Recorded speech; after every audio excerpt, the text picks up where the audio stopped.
পৃথিবীর মধ্যে 6টি শ্রেষ্ঠ দোয়া, এই দোয়াগুলোর আমল যদি কোনো বান্দা বান্দি করতে পারে তাহলে পৃথিবীতে যতগুলো দোয়া আছে তার ভিতরে এই দোয়াগুলোই সর্বশ্রেষ্ঠ দোয়া বলেছেন নবী করিম সাল্লাল্লাহু আলাইহি ওয়াসাল্লাম।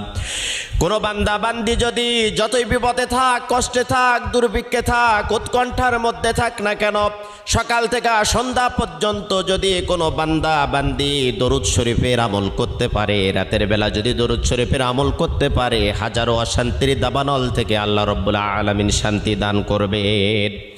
1 নম্বরে দরুদ শরীফের আমল করবেন। 2 নম্বরে ইস্তেগফার। আপনার মুখটা এমন হয়ে যাবে আল্লাহ রাব্বুল আলামিনের কাছে দোয়া করার সাথে সাথে আপনার দোয়াটা কবুল হয়ে যাবে। সব সময়ের জন্য পড়বেন আস্তাগফিরুল্লাহাল্লাযী লা ইলাহা ইল্লা হুয়াল হাইয়ুল কাইয়্যুম ওয়া আতুবু ইলাইহি। যদি না পারেন তাহলে পড়তে থাকবেন শুধু আস্তাগফিরুল্লাহ। 3 নম্বরে আপনি পড়বেন ইয়া যাল জালালি ওয়াল